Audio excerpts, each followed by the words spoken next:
Selamat sore, sahabat pembelajar, di mana saja Anda berada. Kita berjumpa kembali di seminar online yang diselenggarakan oleh Indonesia Belajar bersama saya, Dewa. Untuk Anda yang belum mengenal Indonesia Belajar adalah sebuah media untuk belajar yang berisi motivasi, inspirasi, dan dari para narasumber terbaik Indonesia. Indonesia Belajar hadir dalam platform mobile aplikasi yang bisa Anda download di Google Play Store ataupun Apple App Store. Dan Anda juga bisa klik website kami di indonesiabelajar.id. Untuk Anda yang suka bermain Instagram, Anda bisa follow Instagram kami di Indonesia_belajar.id. Dan Anda juga sepertinya harus like Facebook fanpage kami di indonesiabelajar.id. Untuk Anda yang menyimak YouTube, ya, Anda jangan lupa subscribe, like, dan komen. Oke, baik sahabat pembelajar, seminar online sore hari ini tentu saja menghadirkan Pak Dr. Nyoman Marpe. Beliau adalah Strategic and Family Business Expert dan juga Chairman of CFBS yang sudah hadir di tengah kita. Selamat sore Pak Nyoman. Selamat sore Pak Dewa. Ya, bagaimana kabar Pak Nyoman? Baik Pak, sehat-sehat ya, Pak. Sehat-sehat ya. Oke. Semoga juga sahabat pembelajar juga sehat semuanya yang join pada sore hari ini. Kita akan mendengarkan pemaparan Pak Nyoman mengenai managing succession.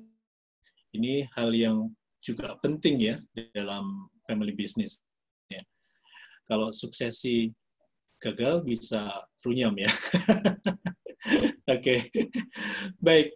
Untuk sahabat pembelajar nanti bisa seperti biasanya Anda tulis pertanyaan atau sharing Anda di Zoom group chat, atau Anda bisa buka mic atau buka kamera untuk berinteraksi dengan Pak Nyoman.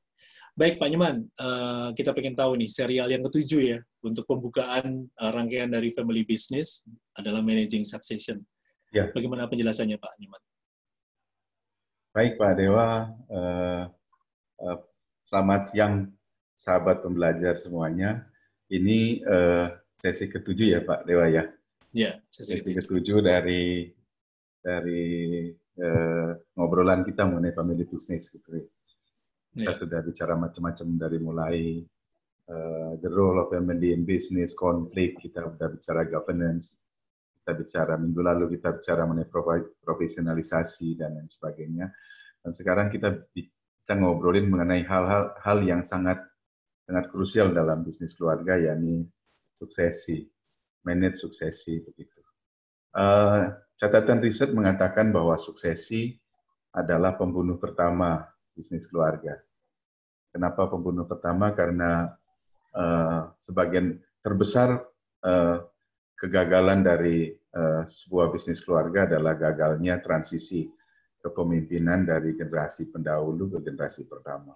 Kalau kita lihat statistiknya, hanya tidak lebih dari 30% yang bisa mulus transisinya dari generasi pertama ke generasi kedua. Artinya 70%-nya kan hilang begitu. Hilang bisa hilang sebelum transisi, hilang pada saat proses transisi, hilang karena gagal memilih suksesor yang baik. Kan ada 3 hal yang membuat bisnis keluarga lalu sangat menciut di generasi pertama ke generasi kedua. Generasi kedua ke generasi 3 mungkin sisa belasan persen begitu. Generasi 3 ke 4, nah sisa ini kalau dia bisa berhasil ke generasi keempat dan seterusnya, sudah menjadi sebuah dinasti, itu sudah lebih resilient, sudah lebih stabil tata kelolanya, semuanya begitu. Sudah risikonya sudah tidak sebesar transisi pada generasi pertama ke generasi kedua. Kenapa dari generasi pertama ke generasi kedua? Sekalian saya share screen ya Pak Dewa ya. Iya Pak Nyoman, silakan Pak Nyoman. Karena ini hal penting juga Pak ya, mesti harus kita simak baik-baik ya.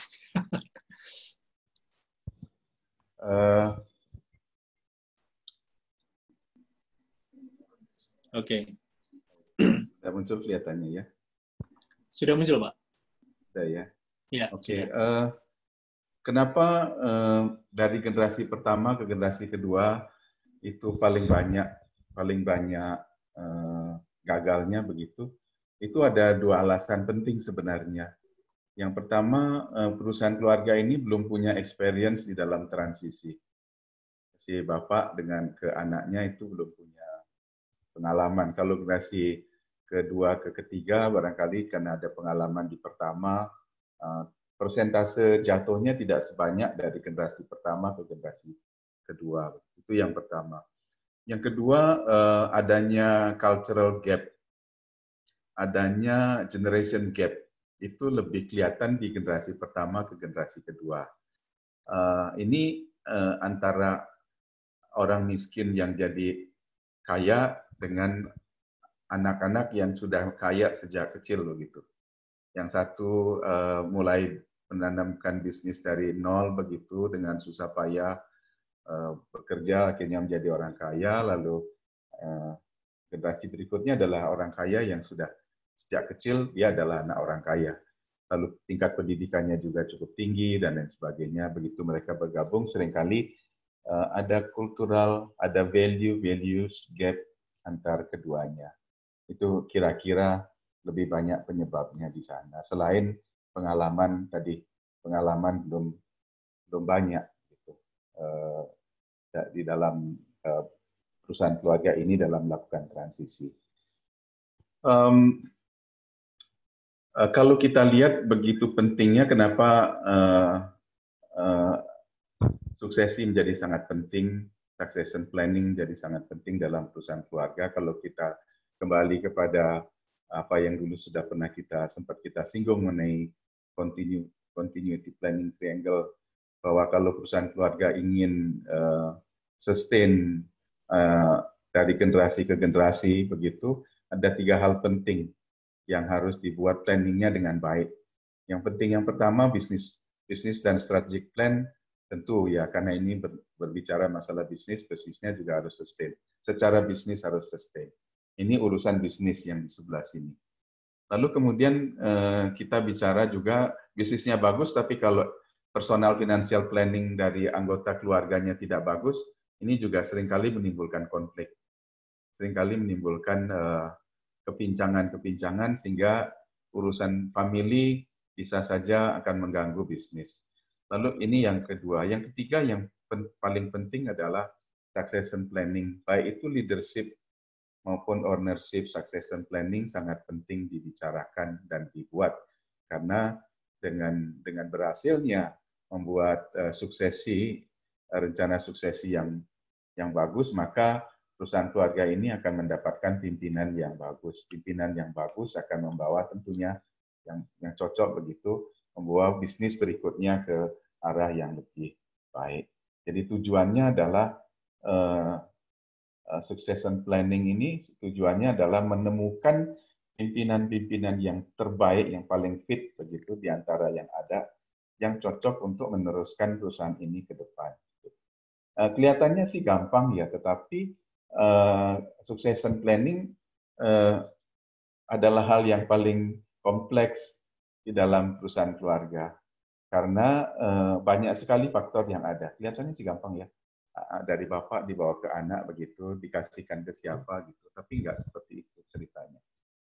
Succession planning perlu waktu yang lama, perlu rencana yang juga agak panjang gitu, Mas Dewa.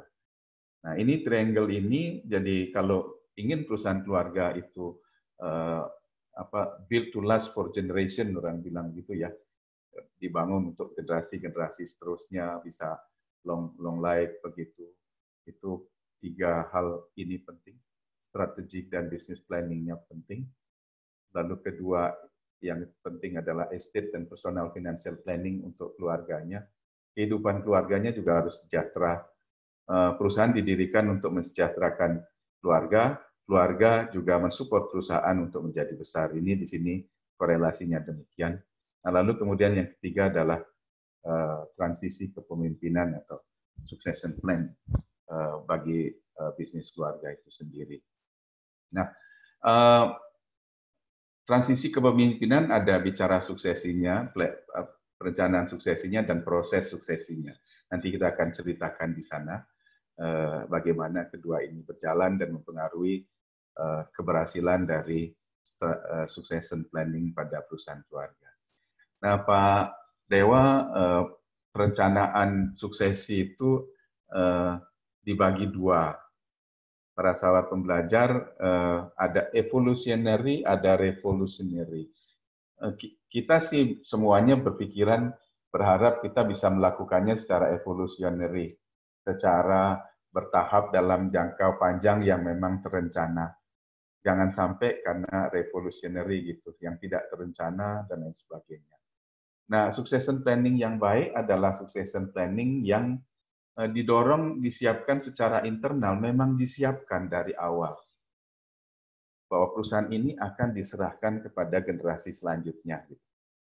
Nah, lalu kemudian keputusan diambil dengan pertimbangan yang matang. Baik itu keputusan kapan waktunya masuk, bagaimana prosesnya, siapa yang menggantikannya, itu diambil dengan pilihan-pilihan setelah dilakukan evaluasi, lalu dengan cara yang baik. Lalu seluruh stakeholder berpartisipasi. Stakeholder berpartisipasi dalam artian karyawan juga ikut melihat, ikut membantu proses ini. Lalu kemudian stakeholder di luar, supplier, customer juga mengikuti perkembangan suksesi dari perusahaan keluarga ini, sehingga sama-sama tahu bahwa penggantinya itu dengan kapabilitas seperti itu dan lain sebagainya. Nah, pengembangan individu suksesor pun dirancangkan sesuai dengan kebutuhan. Nanti kita bicara bagaimana stagesnya. Mulai dia sekolah, lalu pendidikannya sampai sekian, di bidang apa, kemudian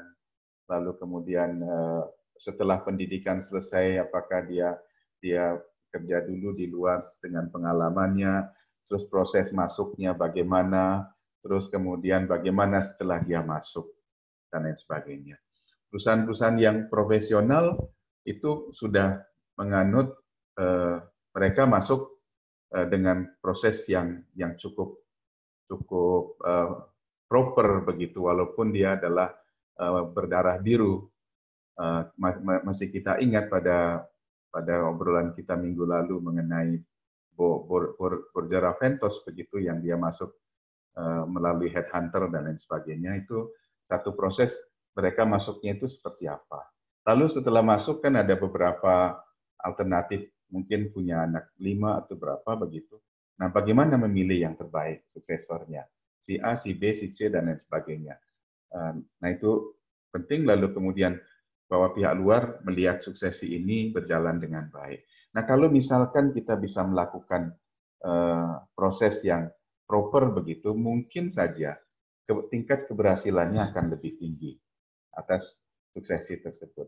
Berbeda dengan kalau kita lakukan secara terpaksa, revolusioner.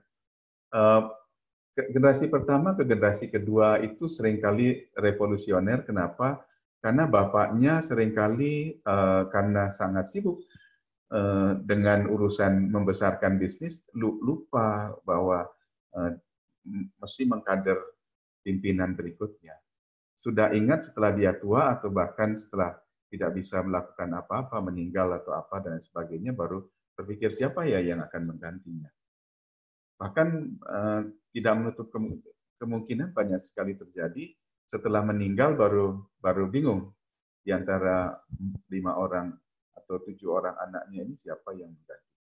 Karena tidak ada yang di grooming khusus untuk menggantikan bapaknya, misalnya begitu. Lalu kemudian keputusan yang diambil situasinya nggak menguntungkan, tidak ada pilihan. Artinya pilihannya tidak ada yang bagus. Tiba-tiba misalnya meninggal atau tiba-tiba tidak bisa melakukan kegiatan memimpin perusahaan si orang tuanya, lalu kemudian tinggal anak-anaknya. Siapa ya dari 5 kayaknya nggak ada yang bagus deh. Kalau nggak ada yang bagus berarti milih yang mana nih? Sementara oke, misalkan kita mundur saja dulu, kasih profesional yang non family gitu, profesionalnya juga belum disiapkan dengan baik. Tata kelolanya apa namanya governance-nya juga perusahaan belum disiapkan dengan baik. Nah, seringkali begitu, akhirnya ya dapat seadanya. Lalu hanya sedikit pihak yang dilakukan, pengembangan leadership dari young generation juga tidak tidak proper, lalu kemudian pemilihan suksesor juga abal-abal begitu, dan pihak luar tentu saja dalam kondisi begini pihak luar mulai melihat ini perusahaan kelihatannya dengan ditinggalkan bapaknya mulai bermasalah nih, antara kakak sama adiknya udah mulai nggak akur dan lain sebagainya begitu. Nah ini terjadi kalau succession planning-nya tidak dikelola dengan baik. Nah, saya sih ngomongnya gampang, mesti dikelola dengan baik. Tetapi Pak Dewa dan sahabat belajar semua bahwa succession planning ini sesuatu yang paling complicated di dalam urusan bisnis keluarga. Kalau ini gampang mah mungkin nggak sampai 70% lebih jatuh perusahaan keluarga dari generasi pertama ke generasi kedua gitu. Nah, kenapa sangat penting? Karena penting dan sangat kompleks begitu succession planning, karena paling tidak ada 10 isu. Ada 10 isu di dalam succession planning yang mempengaruhi bersukses tidaknya suksesi ini berjalan. 10 isu itu terdiri dari 4 sektor. Sektor family yang mempengaruhi, sektor suksesornya, sektor predecessornya atau pendahulunya si bapaknya, dan mulai terhadap prosesnya. Nah, di sini saya warnai yang urusan family ada 3, yang urusan suksesor ada 2, yang isu mengenai suksesor ada 2, isu mengenai orang tua si bapak begitu predecessor ada 2, dan isu mengenai proses ada 3. Sehingga ada 10 isu besar di dalam proses suksesi perusahaan keluarga. Kita mulai dari family. Family menjadi isu pertama. Family relationship issue. Apakah hubungan antar kakak beradik dan ibu, misalkan itu baik-baik saja atau tidak?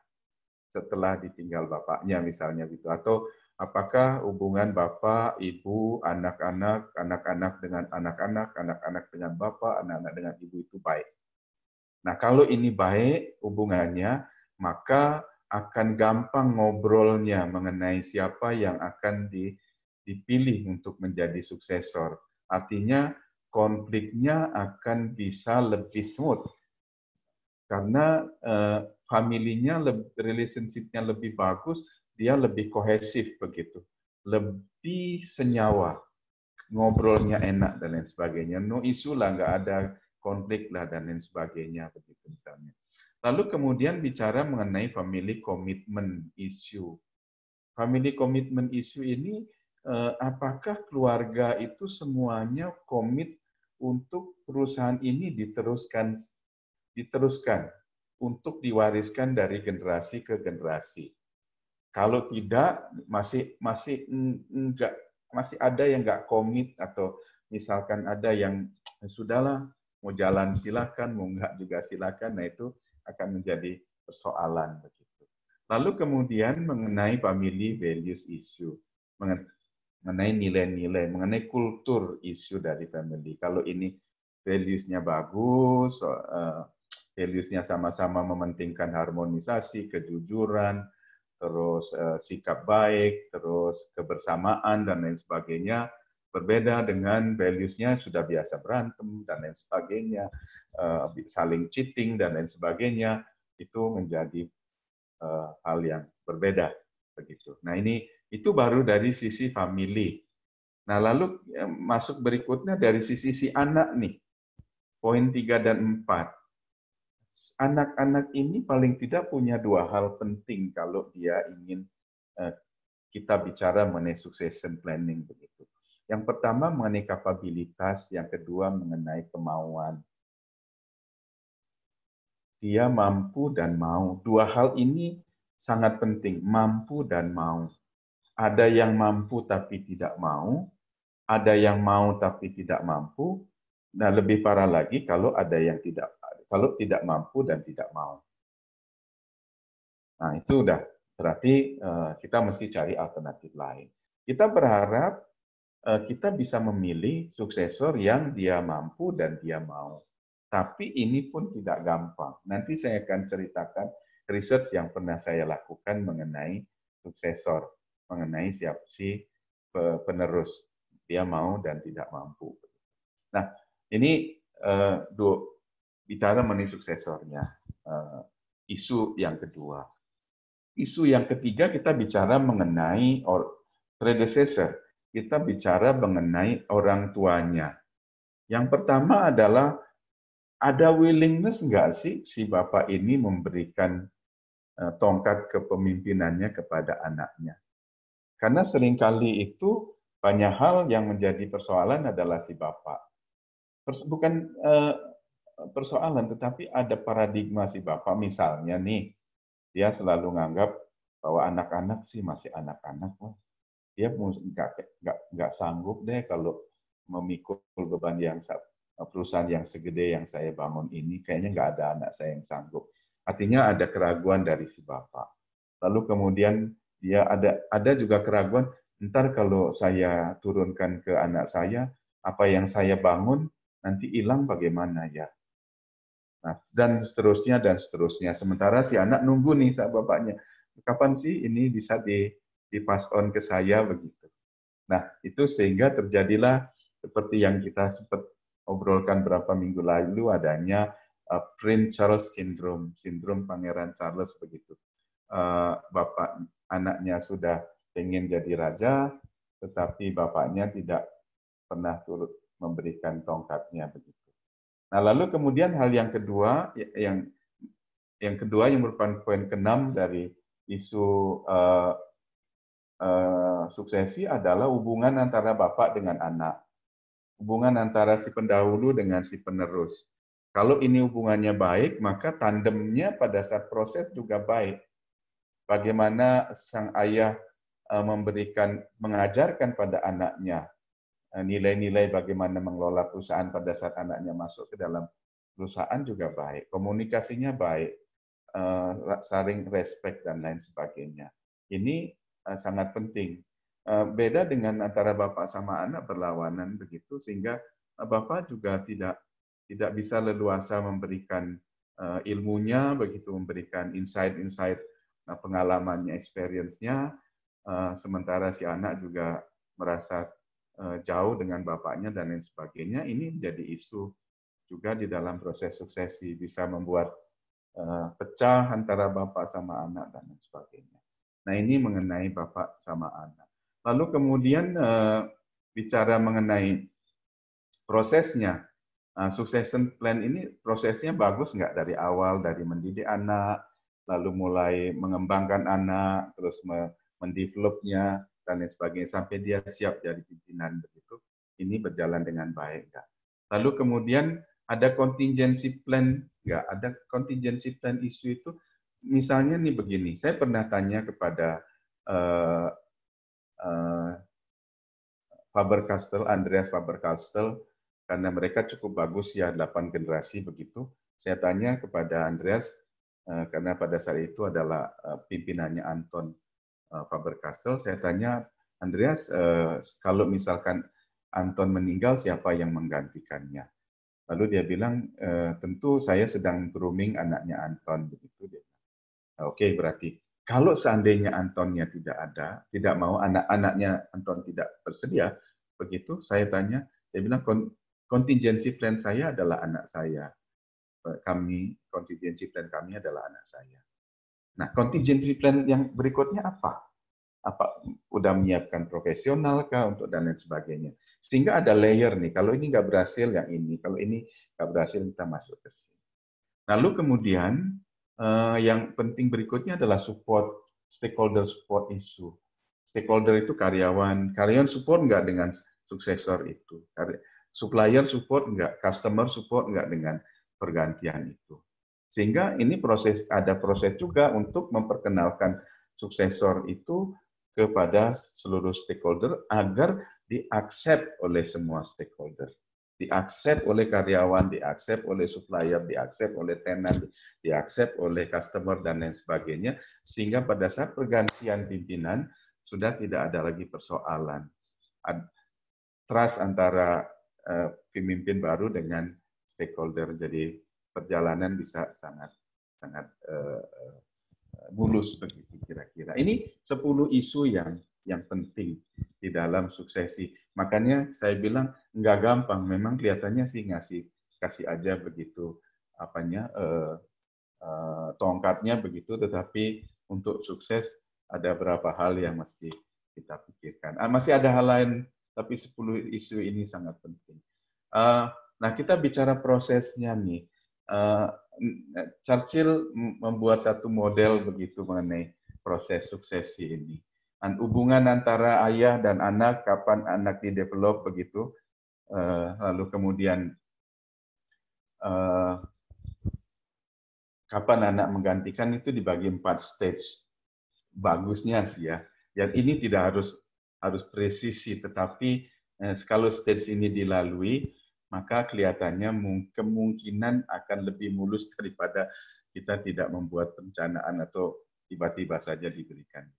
Kemudian kita lihat ini adalah usianya, dan ini adalah perannya di perusahaan, ini adalah grafik bapaknya, peran antara umur dan perannya, ini adalah grafik anaknya. Grafik calon suksesor lah begitu, calon pengganti. Pada saat anak berumur 10 tahun sampai dengan 25 tahun, ini kan masa dia belajar. Di mana pada saat itu si bapak sendirilah yang kelola perusahaannya. Anak-anak masih sekolah dan lain sebagainya. Tentu sekolahnya juga sudah diarahkan kemana begitu. Nah tentu, lalu kemudian pada saat dia mulai umur 25 tahun, bapaknya sudah umurnya hampir 50 tahun, anak sudah mulai jalan. Di situ adalah training development untuk anaknya. Leadership development untuk anak itu berlangsung dari proses yang kedua ini, umur 25 sampai dia umur 30-an sekian, itu training development, di mana pada saat anaknya sudah mulai matang, bapaknya sudah umur 56, 50 itu udah siap-siap buat pensiun. Nah, lalu pada stage keempat itu stage partnership, ini sangat penting. Karena stage yang ketiga maksud saya, ini adalah stage partnership di mana sang anak juga sudah menunjukkan giginya sebagai pemimpin yang siap, si bapak juga masih agak sehat begitu. Nah, pada saat ini kolaborasi antara anak dan bapak ini sangat penting untuk saling isi. Sampai satu saat transfer dilakukan, transfer power ini dilakukan di stage keempat, di mana bapak sudah hampir umur 70, anaknya juga umur 45, sudah matang anak itu waktu itu mimpinnya pada saat itu. Dan pada saat ini si bapak akan masih, walaupun udah 70, mungkin masih punya pemikiran, masih punya link, punya networking dan lain sebagainya. Si bapak bisa mendampingi si anak dari jauh begitu, jadi semacam konsultannya, ya advisory lah begitu di sini sih. Sehingga prosesnya si anak akhirnya dengan mulus bisa menggantikan bapaknya. Nah, lalu kemudian sahabat pembelajar, bagi suksesor ini ada handler model mengatakan from helper to a leader begitu. Dia kalau masuk pertama jadi helper, di mana kalau bicara hubungan antara bapak sama anak begitu, masuk pertama dia jadi staff, jadi ini pembantu, disuruh sana sini, bapaknya jadi pimpinan begitu. Lalu anaknya makin tumbuh bisa jadi manajer, bapaknya sudah mulai mengobserve dan mendelegasikan tugas-tugasnya ke anaknya, dan dengan di observe sampai satu saat anaknya sudah siap menjadi decision maker, menjadi leader. Disitulah bapak menjadi konsultan. Bapaknya ya advisory lah kalau ada hal yang kurang pede anaknya gitu, mungkin dengan pengalaman bapaknya, dengan pengalaman mengarrangement, membangun bisnis begitu, tentu masih banyak sekali hal yang perlu bisa dikonsultasikan dan dimintakan pendapat ke orang tua. Ini proses suksesi dan proses masuknya suksesor sampai menjadi pimpinan begitu. Para sahabat pembelajar dan Mas Dewa, saya melakukan research di 130 perusahaan keluarga ini di Provinsi Bali pada tahun 2010 begitu, dengan berbagai bidang industri dengan skala yang juga cukup variatif begitu, dari mulai pertanian sampai jasa. Ini saya ingin melihat apa sih yang menurut persepsi mereka dan menurut pengalaman mereka yang membuat succession planning itu bisa berjalan dengan baik begitu. Nah, mari kita lihat pola model yang saya dapatkan begitu, Pak Dewa dan para sahabat pembelajar, cukup kompleks, dan disinilah nanti kenapa suksesi itu nggak gampang gitu, karena kompleksitas. Nah, saya melihat ada beberapa faktor yang mempengaruhi kinerja suksesi itu bisa berjalan dengan baik. Itu yang pertama tentunya adalah perencanaan suksesinya mesti baik, kesediaan dari penerus juga harus benar-benar siap begitu dan bersedia. Lalu hubungan antara ayah dan anak, antara pimpinan perusahaan dengan the young generation-nya juga harus baik.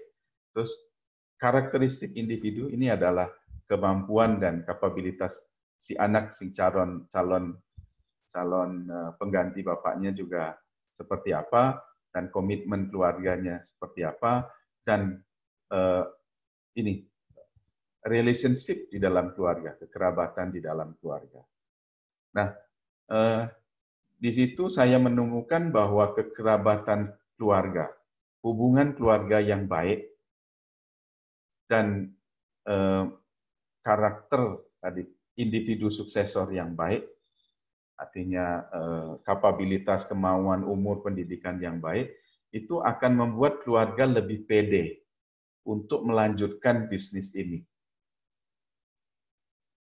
Nah, lalu kemudian karakter individu yang baik juga akan membuat hubungan antara bapak sama anak itu menjadi baik. Nah, hubungan anak sama bapak menjadi baik akan berpengaruh pada kesediaan sang anak untuk meneruskan bisnis itu. Kalau kuncinya anaknya bersedia meneruskan bisnis itu, baru kita masuk ke dalam perencanaan suksesi. Kalau anaknya tidak bersedia, maka kita mesti melakukan contingency plan, melakukan action plan B. Perencanaan suksesinya mesti dirubah. Oke, anak saya tidak mau, maka kalau kita ingin melakukan meneruskan bisnis ini menjadi bisnis keluarga, mari kita cari cara lain. Undang profesional untuk jadi pimpinan puncak dan lain sebagainya. Nah, Bapak, Ibu, sahabat pembelajar, dan Mas Dewa, dan teman-teman semua, ada hal yang menarik yang saya temukan di dalam riset saya adalah karakteristik individu ini dipengaruhi salah satunya oleh pendidikan. Jadi ada pendidikan, ada umur dari young generation, ada pengalaman di luar, dan ada waktu bergabung. Nah, pendidikan ini menjadi satu hal yang penting bagi individu untuk dia bisa sukses di dalam memimpin. Namun ada anomali.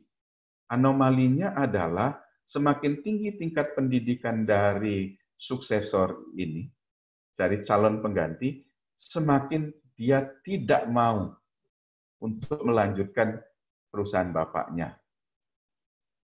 Semakin tinggi pendidikan sang anak, semakin dia kesediaannya untuk meneruskan semakin rendah. Kenapa saya sempat bicara dengan beberapa generasi penerusnya, mereka merasa terlalu kecil ladangnya di perusahaan bapaknya itu. Mereka bisa mendapatkan pekerjaan di tempat yang lebih tinggi dengan gaji yang lebih besar. Mereka bisa mendapatkan opportunity yang lebih besar di luar sana. Nggak perlu saya harus ke sini, karena saya cukup brilian. Saya nggak ada perusahaan bapak saya juga, saya bisa kerja di tempat lain, bisa jadi pimpinan juga di perusahaan yang lain. Nah, akhirnya perusahaan keluarga kehilangan mutiara kalau ini tidak di-solve, Pak. Nah, lalu saya menemukan di dalam riset itu, apa sih yang membuat orang-orang brilian, anak-anak pemilik bisnis yang brilian ini bisa masuk ke perusahaannya walaupun perusahaan keluarganya kecil. Yang mempengaruhi dia bersedia itu adalah pertama, apakah dia punya hubungan baik dengan bapaknya. Semakin baik hubungan dia dengan bapaknya, semakin bersedia dia untuk melanjutkan perusahaannya. Tapi kalau hubungan baik dengan bapaknya itu tidak ada, jadi dengan bapaknya ciong begitu, sementara dia ini orang pintar yang bisa bekerja di mana saja, dia akan memilih untuk tidak meneruskan perusahaan bapaknya. Itu yang pertama. Maka hubungan antara bapak sama anak penting bagi suksesor, calon suksesor. Dan yang kedua yang membuat dia bersedia, maka ada komitmen keluarga. Komitmen keluarga artinya dia melihat bahwa semua anggota keluarga itu menginginkan perusahaan ini dilanjutkan dan dibesarkan. Nah, kalau dia melihat ini semua keluarga komitmen dan berkeinginan untuk meneruskan, maka dia juga akan berpikir-pikir, kasihan juga ya kalau enggak diiniin. Nah, ada hal lain lagi yang membuat dia mau meneruskan si suksesor, kalau kekerabatan keluarganya baik. Kalau dia melihat harmonisasi di keluarganya baik. Nah, dia melihat harmonisasi di keluarganya baik, dia melihat semua anggota keluarga itu komit untuk meneruskan usaha ini ke generasi berikutnya, dia juga melihat, dia juga hubungan dia dengan bapaknya itu baik, maka ini menurut dia mutiara yang bagus, yang tingkat pendidikannya tinggi dan kapabilitasnya tinggi, akan tertarik untuk dia bersedia melakukan transisi kepemimpinan dalam artian mengambil tongkat kepemimpinan dari bapaknya ke dianya. Jadi begitu kompleksnya sebenarnya, tidak cukup dengan membuat dia jadi pintar dan memiliki leadership yang baik, tapi untuk masuk ke sini masih beberapa pertimbangan. Paling tidak di dalam riset saya di 130 perusahaan itu ada 3 pertimbangan yang membuat dia bersedia. Nah, baru kemudian kita bicara mengenai perencanaannya, suksesinya. Kita bicara mengenai bagaimana alasannya, terus penyiapannya, terus pemilihannya, suksesi, dan lain sebagainya.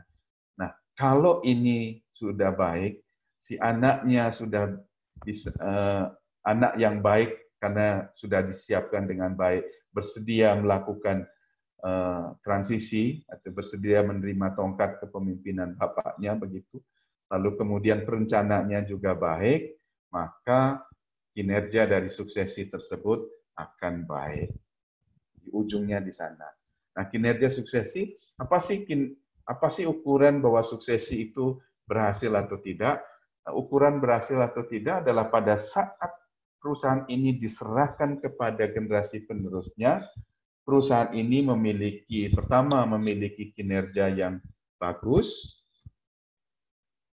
kalau bisa lebih bagus daripada sejak dipimpin bapaknya, lalu perusahaan ini memiliki daya tahan yang lebih tinggi, dan stakeholder lebih puas. Sehingga itulah yang kita anggap suksesinya berhasil. Nah, ini kompleksitas yang saya temukan di dalam suksesi, apa-apa saja yang mesti dipertimbangkan di dalam pada saat ingin meneruskan tongkat kepemimpinan tersebut kepada generasi berikutnya.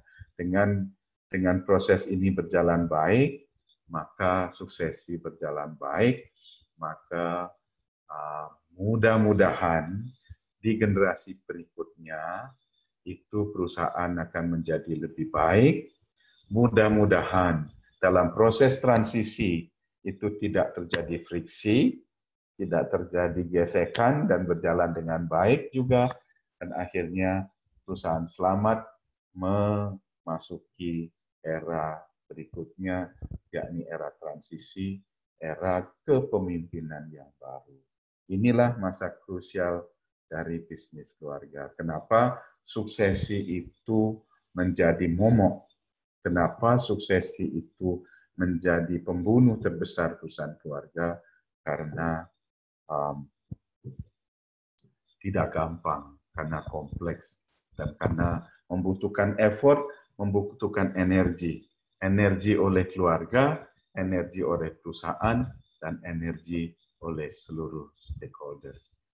Kira-kira begitu, Pak Dewa, ulasan saya untuk managing succession dari family business kali ini.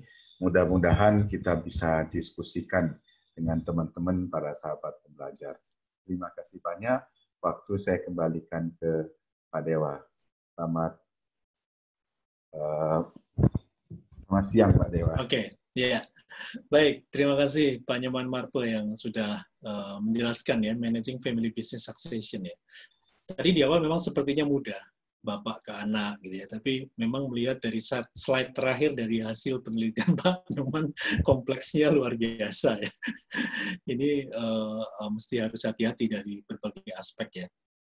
Oke, saya ingatkan dulu untuk sahabat pembelajar yang ingin bertanya atau sharing, silakan. Saya buka sekarang, langsung buka mic saja kalau ingin sharing atau bertanya. Silakan, ada? Oke, sambil menunggu ya, Pak Nyoman. Ya, Pak. Ya. Ya, Pak Dewa. Ini Pak Rey sepertinya lagi sedang Pak Rey. Siap Pak Dewa. Saya kira ada gangguan audio nih Pak. Iya, sudah diintip Pak Dewa ini saat tadi. Gimana Pak Dewa? Putih. Ya, putus ini. Halo. Ya. Clear Pak Dewa? Iya, clear. Pak Rey. Kayaknya ada trouble di koneksi ke device, Pak. Oh gitu ya? Ya. Coba. Oh, udah. Clear? Ya, sekarang sih bagus. Nah, muncul lagi Pak suaranya. Muncul lagi, sudah clear. Ya. Sudah bagus belum Pak Dewa? Sudah? Kadang-kadang masih muncul ya. Sekarang bagus. Oh, sekarang bagus. Ya. Belum stabil sih Pak. Saya di belakang rumah nih, di studio, jadi agak terbuka, jadi mungkin sinyalnya kurang begitu bagus ya. Tapi udah dengar Pak Dewa ya? Clear nggak ini? Dengar Pak. Ya. Gimana Sablet? Ya, Pak sekarang Dewa? bagus. Boleh. Silakan Pak. Saya tadi tuh sempat memelototi riset Pak Nyoman ya, yang terakhir ya. Mungkin sama dengan Pak Dewa ya, ternyata it's so complicated ya kalau memang ini. Dan saya memang semenjak kenal Pak Nyoman, saya memang sering sekali mengamati perusahaan teman-teman juga gitu ya. Begini. Nggak tahu lah, kena virusnya Pak Nyoman, jadi ikut-ikutan. Aduh. Begini Pak Nyoman. Tadi ya, Pak Nyoman ada ini ya, bahwasanya normalnya kan semakin tinggi pendidikan itu kan semakin tidak berkenan untuk meneruskan suksesi dari perusahaan orang tuanya. Nah, di titik itu saya bertanya pada diri saya sendiri, it happened to me enggak ya? Itu terjadi pada saya enggak gitu. Karena kan ada yang tadi banyak faktor gitu ya, ada tadi banyak faktor. Kemudian saya checklist gitu. Ketika si anak ini tidak mau meneruskan usaha orang tuanya, coba di checklist. Saya checklist hubungan dengan bapak, kan begitu. Saya bilang, hubungan saya dengan bapak the best gitu, di antara yang lain. Di antara saudara yang lain, saya itu mungkin dianggap yang paling dekat. Walaupun saya anak bungsu gitu ya, saya anak bungsu, saya paling dekat. Karena ada beberapa kesamaan hobi dan macam-macam gitu ya. Saya paling dekat.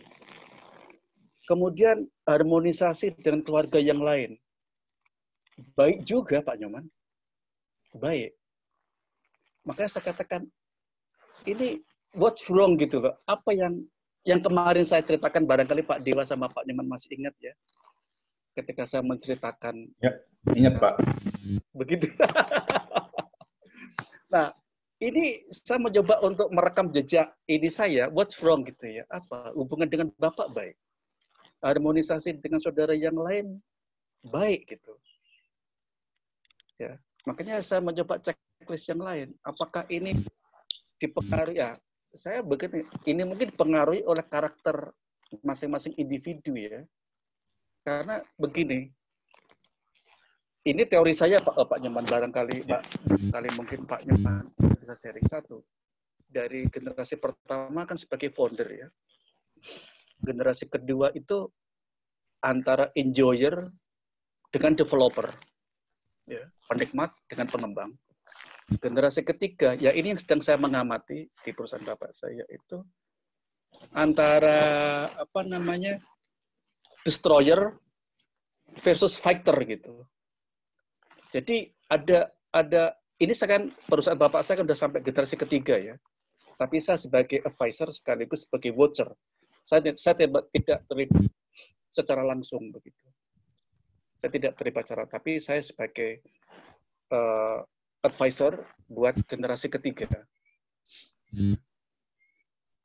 Makanya saya tidak tahu ini apakah saya bertanya pada Pak Nyoman, apakah saya mendeklar pernyataan saya ini. Ini kalau dengan Maha Guru ini agak ini konflik. Tapi setidaknya ini membuka ini saya. Tak. What's wrong gitu. Demikian Pak Dewa dan Pak Nyoman. Ya. Antara pertanyaan dan pernyataan ini agak sumir buat saya juga. Oke. Ya. Terima kasih Pak Rey. Silakan Pak Nyoman. Pak Rey, terima kasih. Sering diskusi terakhir ini juga dengan Pak Rey. Kalau melihat dari Pak Rey, hubungan Pak Rey dengan orang tua bagus, hubungan Pak Rey dengan ibu mungkin bagus, keluarga. Nah, keluarga saya masih kalau dari statement Pak Rey pertama dulu saya masih agak question mark. Dan Pak Rey masuk ke bisnis ini lalu dengan kapabilitas Pak Rey dengan tingkat pendidikan dengan kapabilitasnya Pak Rey masuk dan membawa perusahaan ini kan naik bagus nih Pak Rey. Tetapi kan ada insiden yang membuat Pak Rey lalu kemudian memutuskan yang lain, kan ada insiden di dalam perjalanannya sebenarnya, bukan di dalam suksesinya.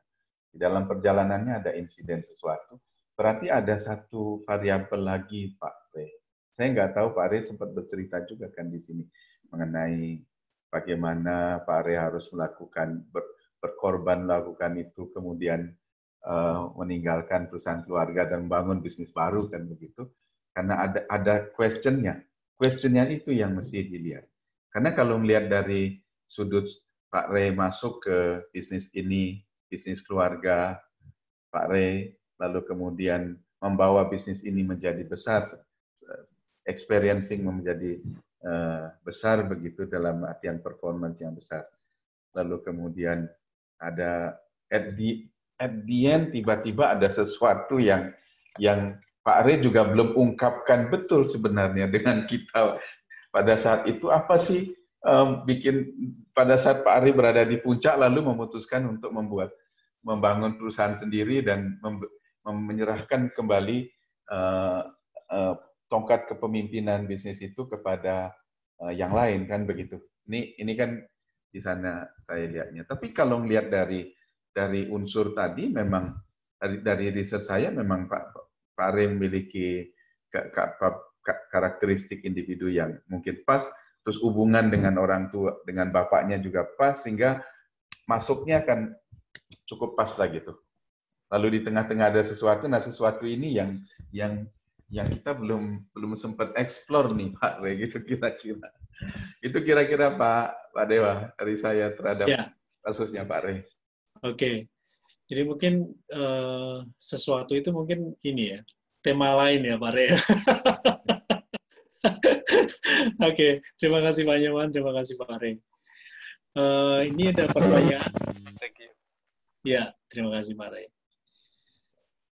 Dari Bule kita, selamat sore Pak Nyoman, bahas mengenai bisnis dengan kondisi seperti ini. Bagaimana kita mempertahankan sebuah perusahaan agar kita bisa fight dan mempertahankan para karyawan walaupun sekarang WFH, tapi tetap unggul, solid, saling support.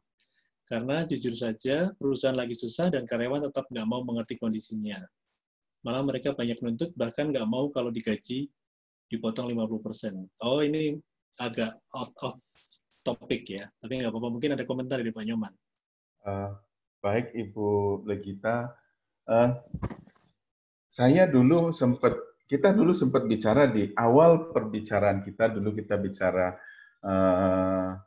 family business di dalam menghadapi pandemi begitu, kalau tidak salah. Yang pertama, Pak. Ya, pertama kali kita bicara seperti itu. Lalu saya sempat mengatakan bahwa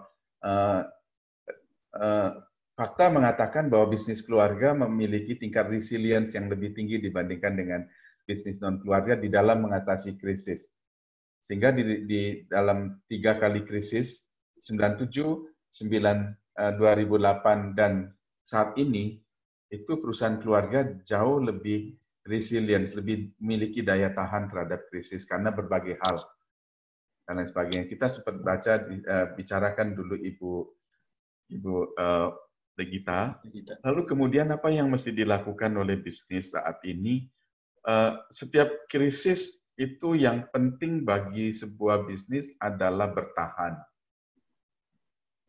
Bertahan sampai krisis ini berhenti atau sampai rebound lah begitu.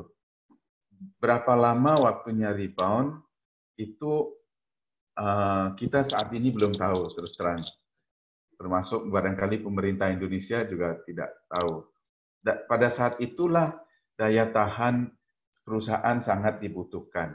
Apa yang mesti dibutuhkan di dalam bagi bisnis saat ini? Yang pertama adalah koordinasi yang lebih ketat. Koordinasi antara pimpinan, koordinasi pimpinan dengan karyawan. Lalu kemudian yang kedua adalah adanya survival mode. Apa saja yang dilakukan untuk bisa survive? Apa saja yang bisa diperbuat untuk bisa survive itu penting. Nah, lalu kemudian berkenaan dengan people. Berkenaan dengan people.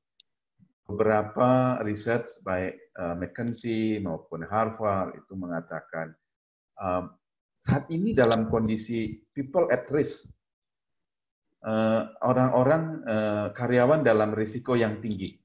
Risiko ketidakpastian ekonomi, pendapatannya besok bakal masih ada apa tidak, dengan begini apakah masih bisa jalan, begitu. Lalu risiko kesehatan, karena pandemi ini cukup berbahaya. Nah, apa yang mesti kita lakukan adalah, pertama, mengingatkan kepada karyawan bahwa kesehatan itu yang paling penting saat ini. Lalu kemudian, nah ini yang di hampir semua riset, hampir semua tulisan mengatakan yang paling baik dilakukan adalah koordinasi dengan karyawan dengan mengedepankan compassionate, dengan mengedepankan empati, dengan mengajak mereka untuk satu kapal. Satu kapal itu artinya begini, kalau baik yuk sama-sama baik, kalau nanti turun ya mari kita sama-sama prihatin begitu. Enggak gampang sih memang, ini perlu human touch, ini perlu interpersonal skill yang bagus. Nah, yang paling penting adalah apapun yang kita lakukan, keputusan apapun yang kita lakukan berkenaan dengan people, do with compassionate. Lakukan dengan welas asih. Lakukan dengan empati. Sehingga ada interaksi yang berbalik juga dengan empati kepada mereka. Semuanya memiliki persoalan. Orang dipotong 50%, semuanya bilang tidak mau kalau ditanya dalam kondisi normal. Disinilah leadership, strong compassionate leadership. sangat berperan. Jadi untuk merangkul mereka kembali untuk bersama-sama. Tentu mesti dikasih tahu. Opsi 1, opsi 2, opsi 3, seperti apa perusahaan dan seperti apa juga dampaknya terhadap karyawan. Susah saya bisa memberikan jawaban yang pasti kepada Ibu Legita, tetapi itulah kira-kira urun rembuk saya terhadap situasi yang Ibu Legita hadapi sekarang. Itu kira-kira Pak Dewa dan Bu Legita, mudah-mudahan bisa sedikit memberikan insight gitu. Insight, ya. Oke, terima kasih Pak Nyoman. Bu Legita, semoga terjawab ya. Dan Pak Nyoman, ini sepertinya waktu kita tidak bisa diperpanjang lagi. Ada closing statement Pak untuk tema suksesi kita hari ini. Baik Pak Dewa dan teman-teman sahabat pembelajar, Pak. Suksesi, saya ingin mengingatkan lagi bahwa transisi kepemimpinan, suksesi di perusahaan keluarga adalah pembunuh pertama bisnis keluarga. Dan persiapkanlah suksesi itu dengan baik, persiapkanlah sejak awal-awal, sehingga proses ini bisa berjalan dengan baik, dan kalaupun toh ada contingency plan, persiapkanlah juga contingency plan-nya, agar perusahaan tidak mengalami risiko apabila plan satunya tidak bisa berjalan mulus. Itu kira-kira, semoga persiapan suksesi di perusahaan keluarga teman-teman bisa berjalan dengan baik. Saya akhiri begitu Pak Dewa, saya kembalikan waktu ini pada Pak Dewa. Terima kasih. Oke, baik. Terima kasih banyak Pak Nyoman Marpo yang sudah menginspirasi kita semua yang membahas mengenai Managing Family Business Succession. Terima kasih untuk sahabat pembelajar semuanya yang sudah join pada sore hari ini. Terima kasih Pak Are, terima kasih Bu Legita yang sudah bertanya dan sharing. Sampai ketemu minggu